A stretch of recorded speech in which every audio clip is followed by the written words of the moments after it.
Raisha, whenever you're ready. All right, welcome everybody to our combined joint Smart Justice and Rights for All Town Hall. I love doing these every so often to talk about smart justice and voting rights work. Tonight we're talking about direct engagement and how to engage with candidates and folks already elected about smart justice issues. I will talk a little bit about the plan for this town hall shortly, but first I'd like to introduce ourselves. I am Raisha Farmer. I'm the Rights for All campaign coordinator at the ACLU of Wisconsin, and I'm joined by my colleagues Molly and Sean, who can introduce themselves. I'm Molly Collins. I'm the advocacy director of the ACLU of Wisconsin. I'm Sean Wilson. I'm the campaign manager for the Smart Justice campaign. Thanks y'all for hopping on the town hall with me. We'll be joined later by Rights for All regional organizer, Leo Rebels, but I'd like to talk a little bit about the plan for tonight. So obviously we're talking about direct engagement, and we have created a toolkit for you all to use to be able to talk with your elected officials and folks on the campaign trail about smart justice issues. And we'll drop a link to that toolkit in the chats that you can view on your respective channel, whether in Zoom or on Facebook. But I'd like to talk a little bit about the purpose of creating this toolkit. Obviously, in this moment, in 2020, we are seeing unprecedented amounts of prolonged demonstrations in the street. And in those, people are demanding to make change to the systems of inequality and white supremacy that have been woven into the fabric of America. This struggle has been ongoing, nothing new. And political engagement, demonstrations, education, and legal activism have been used together as strategies to bring about more just systems. So obviously our direct engagement toolkit is a document that is one more tool for people to use to expand civil liberties and civil rights throughout our society. The toolkit is designed to share important information about how to access and influence your elected officials, as well as candidates. Please take what is useful from our toolkit and from tonight's town hall, share it with others, and use it to build a more equitable community. We can also drop a link to our contact form in our chat so that you all can let us know if you'd like to receive the toolkit.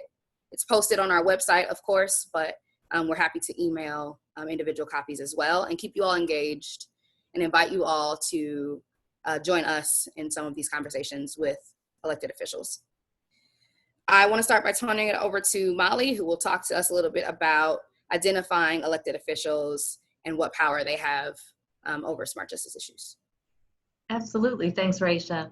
I'm really excited to share this with you all tonight because I think it's something that, you know, we all feel like we should have learned all of this in civics class, but maybe it really wasn't communicated to us. And I think that there's like sort of power being held by folks by not communicating some of this information to people to be able to effectively make change in their community. So really the first question is like, who controls the issue that you care about? And looking at different levels of government. So in Wisconsin, different bodies of government have different sets of power.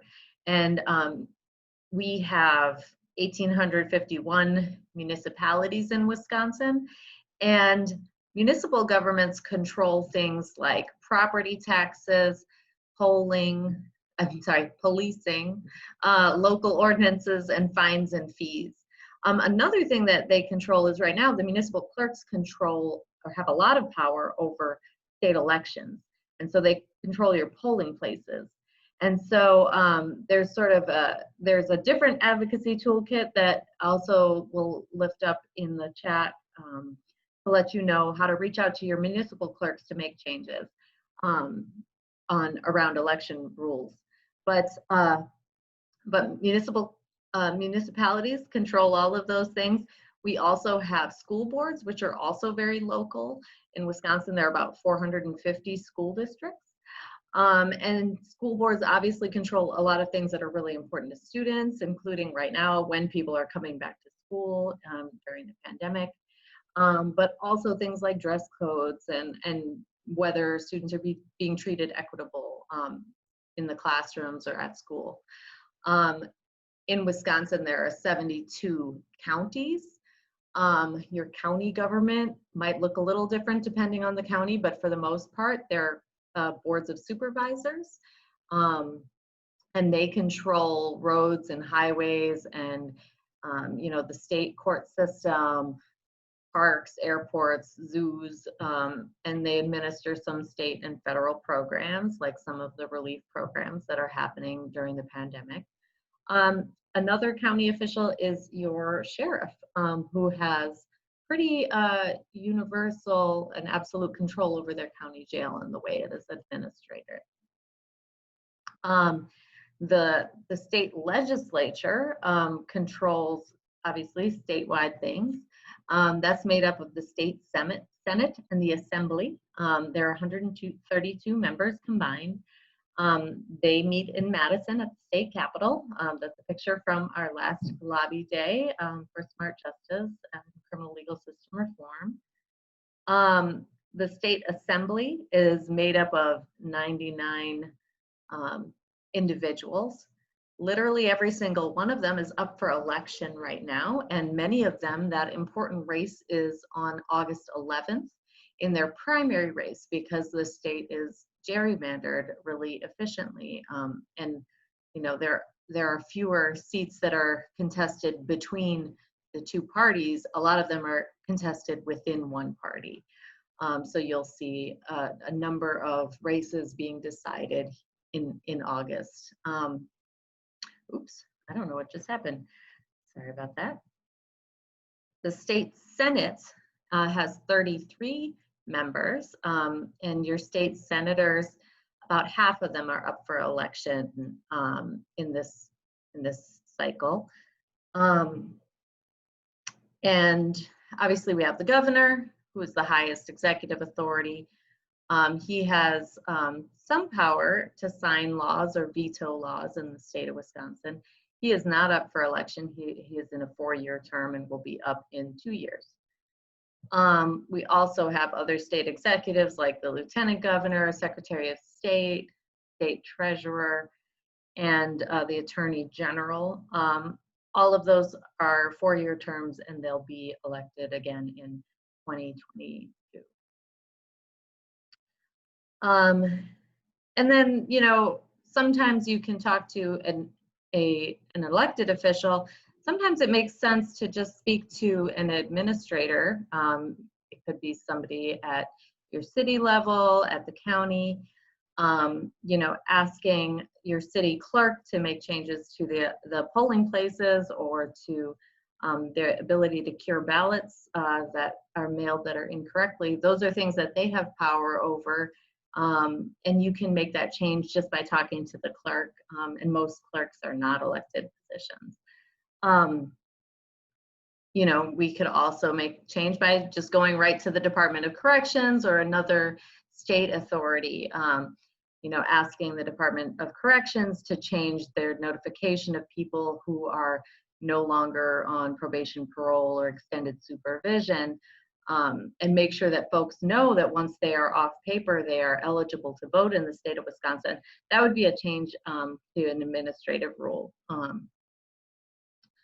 Obviously, just while we're at it, we also want to point out that we have a federal government. There are 3 branches, just like the way the state government works. Wisconsin has 2 senators and 8 representatives. They control everything that applies to the sort of federal level of the whole country. We leave just internally a lot of lobbying at that level to our national office of the ACLU, but that does not mean that you shouldn't call your congressperson or your senator to ask them to do the things that you need them. So just to recap about some things that are going to be on your ballot on November 3rd, 2020. Just keeping in mind that there is an August 11th primary, but you'll see the president, you'll see all 99 seats in the state assembly, the 16 even number states in the state senate, and then all of the people who are representing us in the House of Representatives. So those are a few things that you can anticipate. You may also have a district attorney on your ballot. You can find out what's on your ballot by going to myvote.wi.gov and sort of get a preview there. You can also request your ballot if you haven't, have one be mailed to you for the August election. We strongly recommend you do that right now. And now I'm going to pass this along to my colleague Sean to talk more about some of the things we've been working on all of these levels to make change here in the state of Wisconsin. Thank you, Molly. So why is it important for us to know who all of these players are that Molly just mentioned in her slides? It's important that we know who these folks are because we have to hold them accountable, especially when we are in a mass incarceration crisis on a national level as well as on the state level. Currently, we are sitting at over 23,000 people in our state prisons.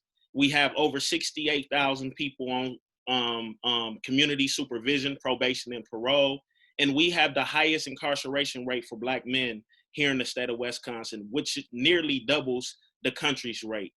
We also have the highest incarceration rate for Native Americans, and 1 in 8 Black men of working age in the city of Milwaukee has served some time in prison. We are in a mass incarceration crisis. And so we need to know who holds the power to bring about systematic and legislative change. And so the ACLU Smart Justice Campaign is working on 2 fronts. We're working on an administrative front and we're working on a legislative front. What that means is we're engaging the governor in his office to issue executive orders to end the practice of crimeless revocation, which is basically the reincarceration of individuals who have violated a rule of supervision. We're asking the governor to direct his Secretary of Department of Corrections to end this practice and save taxpayers over $200 million. We're spending $1.2 billion on corrections each year. But we're asking the governor to end this practice of sending folks back to prison for violating a rule of supervision, which is costing you, the taxpayers, $200 million, which is disrupting families and communities.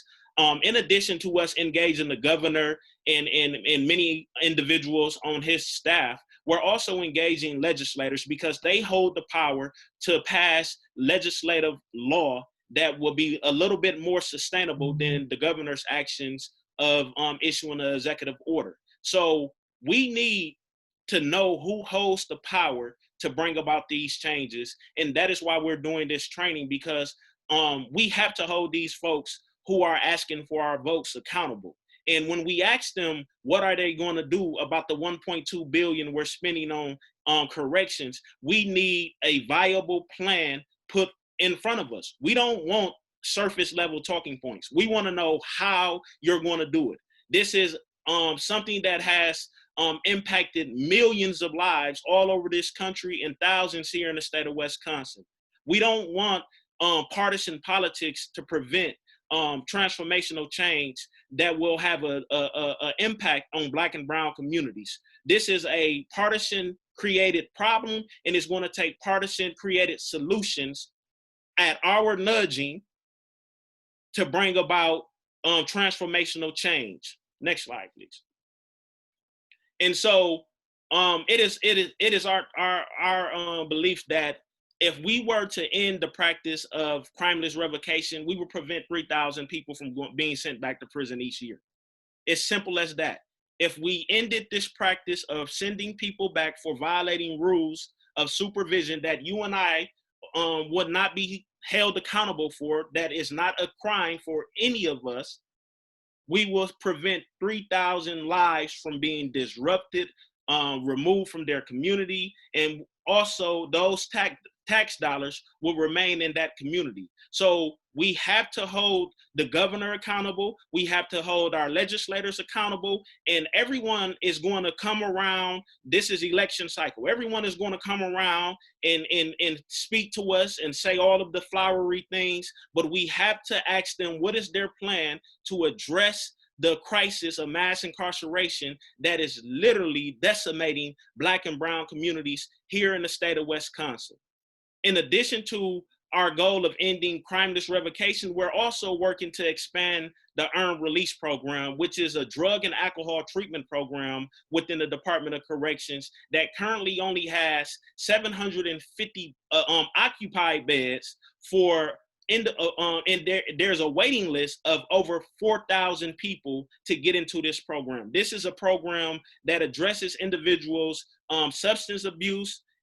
It addresses anger management. It addresses behavioral, and it cuts about 6 months or a year off of their sentence. But what it does, it returns these individuals back to their community after receiving the treatment so that they can function and be a constructive and productive member of their community and of society. So we're working to expand that program as well. And as we go forth in this year and prepare for the budget cycle, we're going to be calling on all of our members, all of our volunteers, and everyone who follows us and support our work to come out and testify during the budget process and ask our elected officials to expand the Earned Release Program, which is going to help individuals rehab and get the help that they need.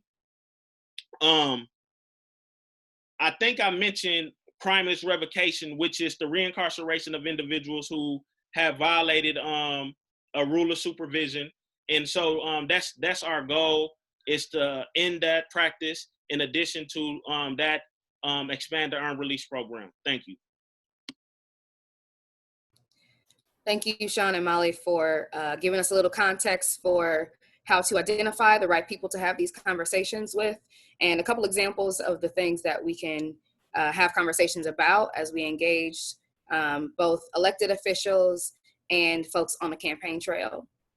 I would like to share my screen now and move into a couple specific things that I think are great about the toolkit that we've created that will help you have these conversations with elected officials. Holler at me if you can't see my screen.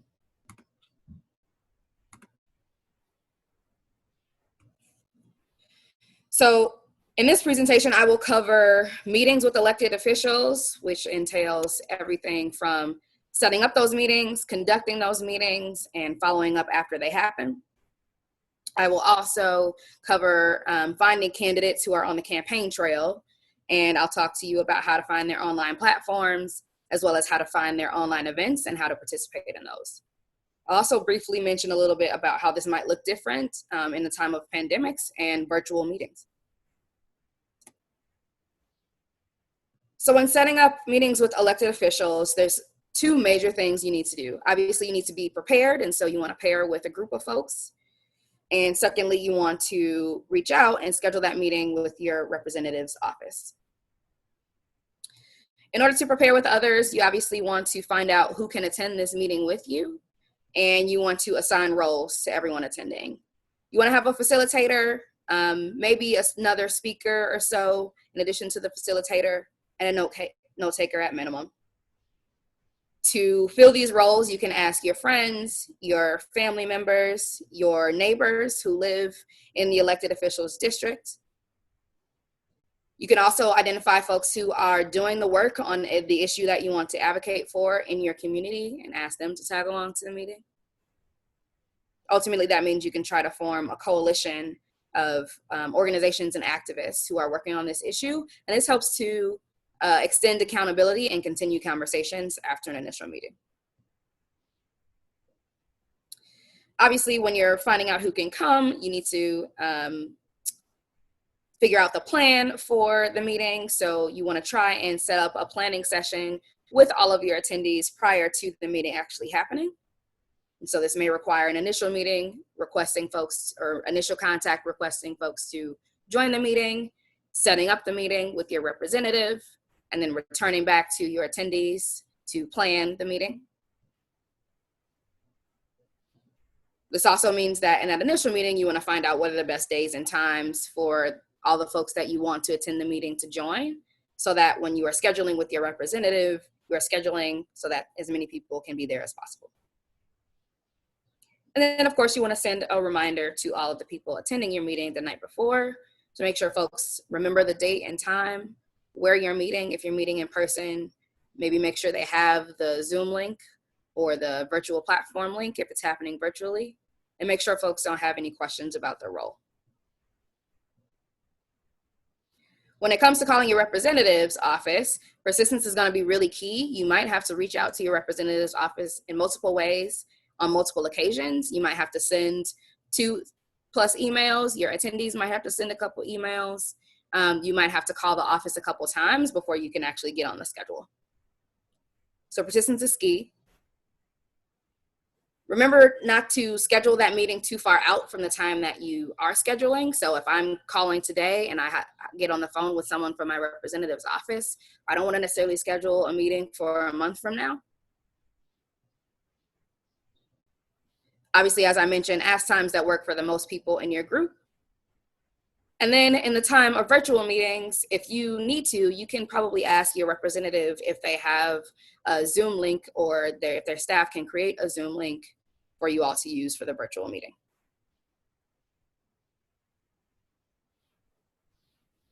So you've planned the meeting, and now you need to make sure you know how to properly conduct it. And I'll do a demonstration a little bit later on how to conduct this, but here are the pieces for now. When you arrive in the meeting, you want to thank your elected official and have everyone introduce themselves. Maybe they share 3 to 4 things: their name, what neighborhood they're from in the elected official's district. Maybe if they're comfortable sharing their profession, they can share that.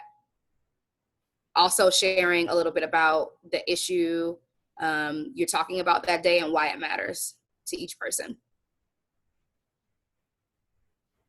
You want to make sure, especially for that last piece, that everyone has 3 to 5 key talking points about why the issue is generally important, as well as why the elected official that you're meeting with should care about the issue. This keeps everybody on topic. This respects everyone's time. If you know the official's plans, let's say their campaign platform outlines the plan that they have for working on the issue that you care about, you can give feedback on how they're moving on that issue or not. If you don't have that information, not a huge deal. You can just move into providing a few possible solutions or steps forward on that issue. You should include specific policy asks.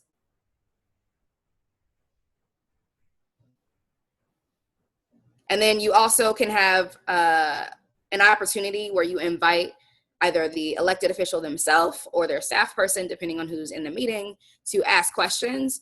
And you want to answer those honestly. You shouldn't be prepared to make up answers if you don't have them. It's okay to say, I don't have that answer right now, but I'll get back to you. The important part, if you do that, is following up. After the conversation has sort of died down, you can wrap up the Q&A session, if you will, reiterate your hard ask, your policy ask for the elected official, and thank them again for their time. Aside from that sort of agenda structure, I think one of the most important things to remember about conducting a meeting virtually or out in public again is to use personal stories and personal experiences whenever it is relevant anywhere on the agenda. You can use it when you are talking about why the issue is important to you, when you're introducing yourself. You can use personal experiences when you're outlining policy solutions. You can even use it when you're making a direct ask. I mentioned briefly the follow-up portion of meeting with an elected official. Here's some specific things to remember about that. Let's say you are meeting your elected official in public. You should stick around 15 minutes after in the Capitol and have that conversation with everyone who attended your meeting about what they learned, about anything that's notable, anything that surprised you, anything you still have questions about, and what action steps y'all have moving forward. Likely the facilitator, or if they ask for someone else who attended the meeting to do so, will send thank you notes to everyone in attendance, as well as the elected officials and their staff people. You can also just keep the momentum going in a number of ways after that initial meeting. You can write an op-ed to a local newspaper or a letter to the editor. An op-ed is an opinion piece that stands in opposition to the editor's note, or you can write a letter to the editor talking about the issue, and that can bring more media attention to the issue, which will make elected officials care a little bit more about it. You can, if you are in public, taking pictures of the meeting, or if the meeting was recorded, or if you took a video of the meeting, you can maybe send pictures, graphics, hashtags, sample posts, anything that can be used to your fellow attendees, and share that throughout social media. You can also just develop the strategy of contacting more people in the community who care about the issue and having them engage further with the elected official by calling and emailing that elected official on the issue. And then it's obviously going to be important to check in about every couple weeks so that you know how the elected official is moving on that issue or not. And then whenever you're doing those check-ins every couple weeks, be prepared to connect them with experts who can answer their questions. If the elected official says, hey, I don't have all the information that I have on this, what do you think about this? Feel free to, or be ready to connect them with experts in your community who are working on the issue, who can answer those questions for them. Ultimately, remember, it's not on you to have every single answer and have everything figured out. So I'd like to ask Leah to jump on screen with me, and I'll stop sharing my screen for a sec.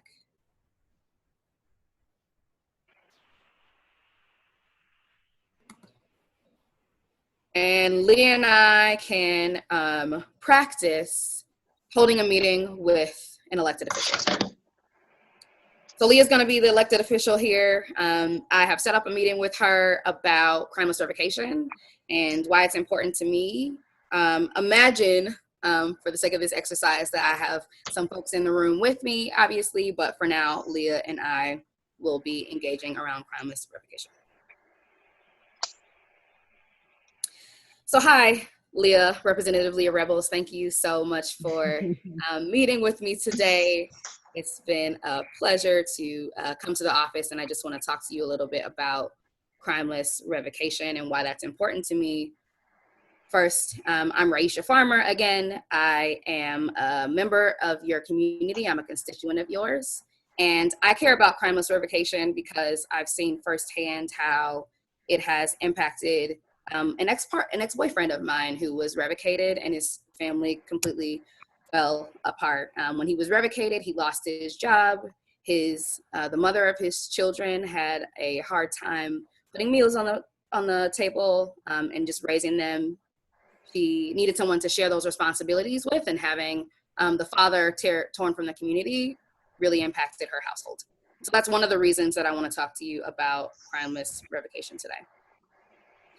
As you may or may not know, crimeless revocation impacts communities largely, and I think you should care about this issue because everyday taxpayers are spending over $200 million on crimeless revocations. In addition, the Department of Corrections in general is spending even more, $1.2 billion. And that's money that could be spent elsewhere on education in our communities, on childcare for people like my ex-boyfriend's, the mother of his children. And in turn, that means that we send 3,000 less people to jails and prisons because they're revoked for not committing a crime, but because they violated a rule of their probation. So I want to ask you if you can speak with the Secretary of the Department of Corrections to eliminate the crimeless revocation process as soon as possible. And in addition, expand the earn release program. We found that a lot of folks who are going away for crimeless revocations go away for things like alcohol in their home. I know firsthand, I've seen someone who had alcohol in their home just because they wanted to entertain their guests, not because they were indulging in alcohol, but because it was in their home, they were revoked. And you know, that person did have issues with substance abuse, but once they came back from revocation, they spiraled into this process of recidivism and struggling with their alcohol abuse again, having come home without the resources that they needed to cope with that addiction, and with the lack of resources they had after coming home from revocation. So I'm also asking you to expand the earned release program. Do you have any questions about anything that I've mentioned today? I'm not in opposition with having a conversation about this. I will have to look into some of these things because I'm not too sure on what the whole earned release program is. I'm not sure on. I've heard a little bit about this crimeless revocation issue. Maybe if you could send me some more information on what these rule violations are that people are, or maybe what the rules are that people could possibly break, so that when I go into this meeting, I have a better idea of what could possibly send people back to prison, so that I can go into this meeting and say, you know, this is an issue that people are going back to prison and costing our taxpayers, you know, over $30,000 a year for not committing a crime, but for violating this rule. And I'll have to do some research on this whole earned release program so I can see what it is and why we only have that many beds available for this, and look into how we can expand this program so we can actually get people the help that they would need, because as everyone knows, we're always told that prison is for rehabilitation. So I, off the top of my head, I believe, you know, our prisons hold roughly 20,000 people. So if there's only 750 beds and the majority of our prisoners need some type of rehabilitation, that doesn't really make much sense. Yeah, I'd be happy to send you some more information about crimeless revocations, the kinds of things that folks go to jail for, and I will make a note of that. I'm also happy to send you some information about the earned release program. I'm not completely sure about the bedding situation in our jail, so I'd have to look that up myself, and I'll get back to you when I send you those resources. But I will say that I encourage you to speak with two very important entities about the issues that are brought up today: crimeless revocation and earned release programs.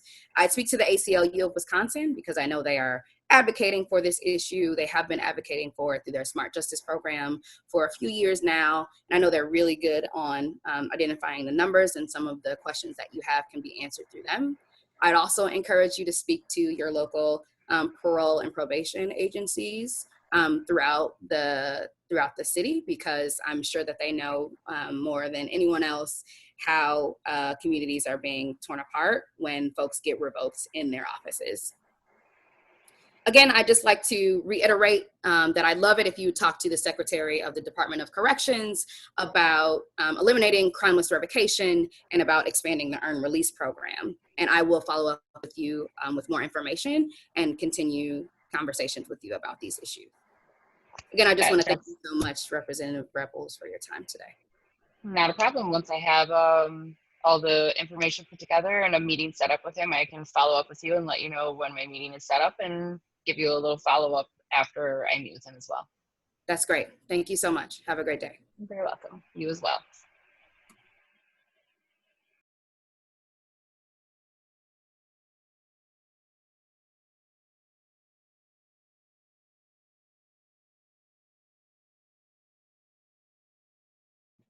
Raisha, you are muted. Ooh, thank you. Thank you, Molly. I was just saying that is a very short example of a meeting with an elected official. And I think that leads us into some very important information about how things look different virtually. I was playing the role of a facilitator who was introducing the group, a speaker who was talking about the policy issues, a note taker who had to make note of the elected officials' questions. And I think when we're in a virtual space, having those conversations with multiple people is interesting because you got to mute, unmute. You got to make sure that there's no distractions or additional sounds or visuals on screen. So those are a couple things that I want you to keep in mind. But I'll also talk to you really quickly, and I'll share my screen, about engaging with candidates as opposed to elected officials. As we're moving into candidates on the campaign trail, preparing to be elected in the pandemic, a lot of our campaigns will likely be in a virtual space online. So a couple things to note here. First, the best way to find out where your candidate stands, where their next campaign town hall event will be, is to just Google it.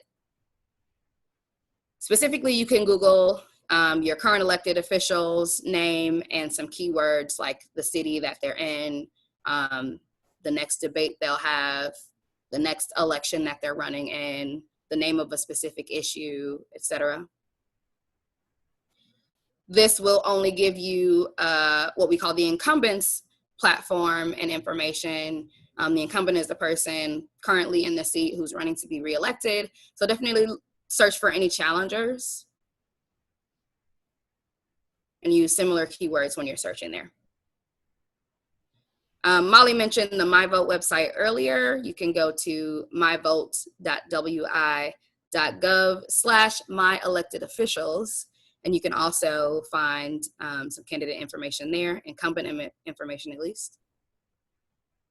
I also always like to plug the Vote 411 website because they have really good information and resources about candidate positions and stances on different issues.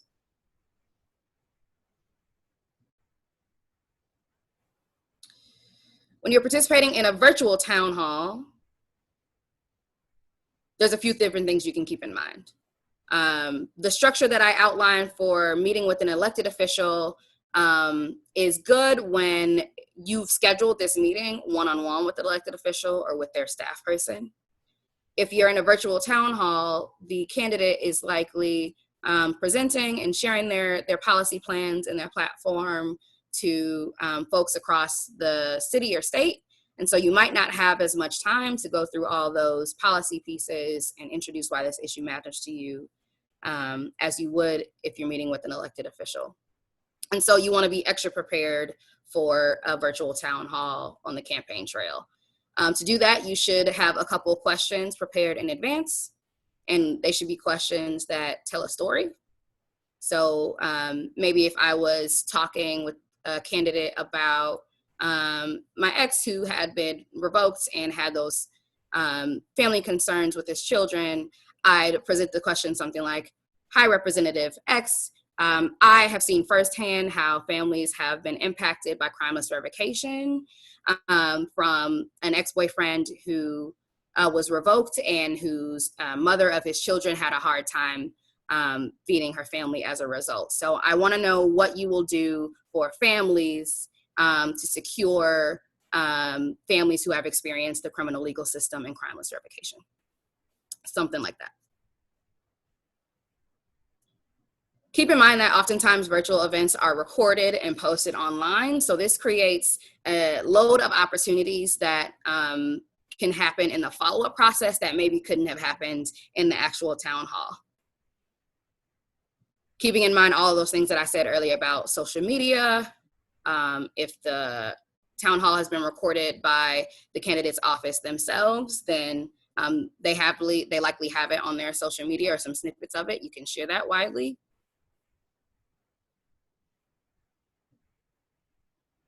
And then in physical spaces, you can record your own content. So you can take pictures. You want to take those horizontally. In our direct engagement toolkit, we'll talk a little bit about some more specifics. Versus you can also take videos in an in-person space, and you want those to be vertical. The toolkit also talks about tips for videos.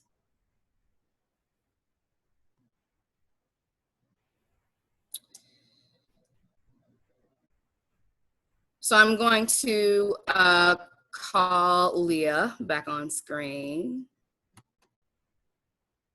And I will pretend to be a person in the community at a town hall event that is happening at on Leah's campaign trail, asking her a question. So let's say that Leah just talked a lot about her platform for earned release programs, and I have a question.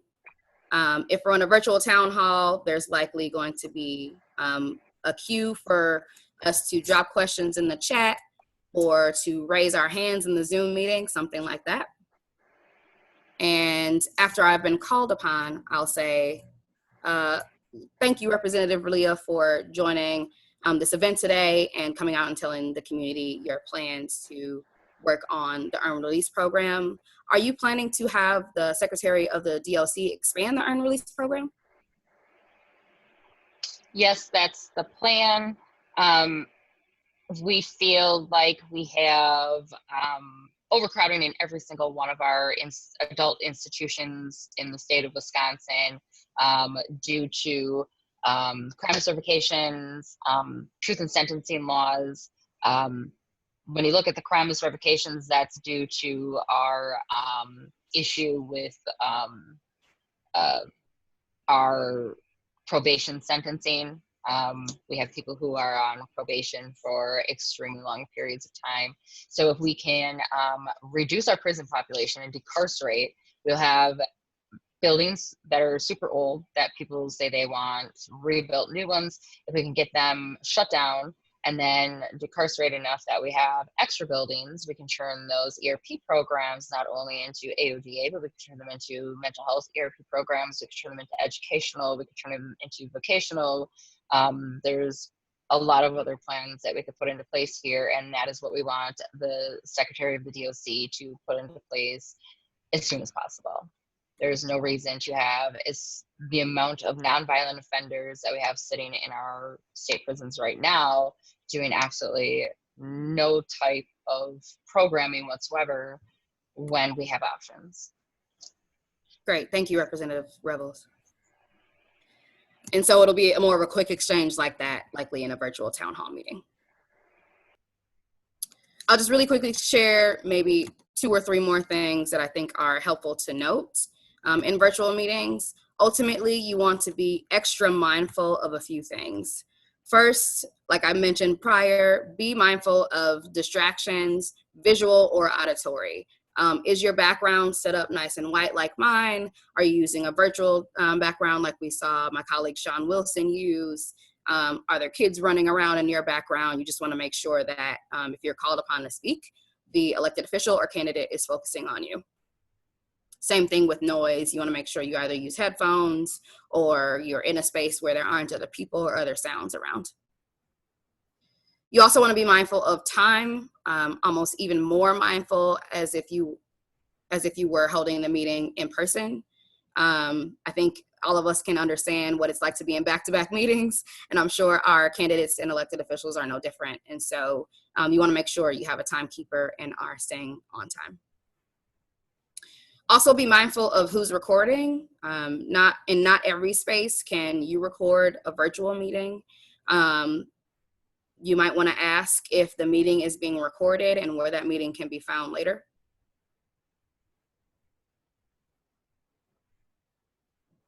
I also want to point out that some meetings lack opportunities to speak and how you might engage if you can't be in a meeting. So if you are attending a virtual campaign meeting, for example, where candidates are talking about their platform and there isn't a time for Q&A, you want to seek out other opportunities for public comment. Do they post those on the website? Are they having a meeting in the legislature where you can offer public comment? Are local organizations holding petitions that you can offer public comment to? You also want to, again, use social media wherever possible. And then you want to do extra follow-up, especially if you attended a virtual campaign meeting where you couldn't engage with the candidate themselves. It's no problem to shoot a follow-up email or call the office after that meeting to find out specifically what they're going to do about the issue that you care about.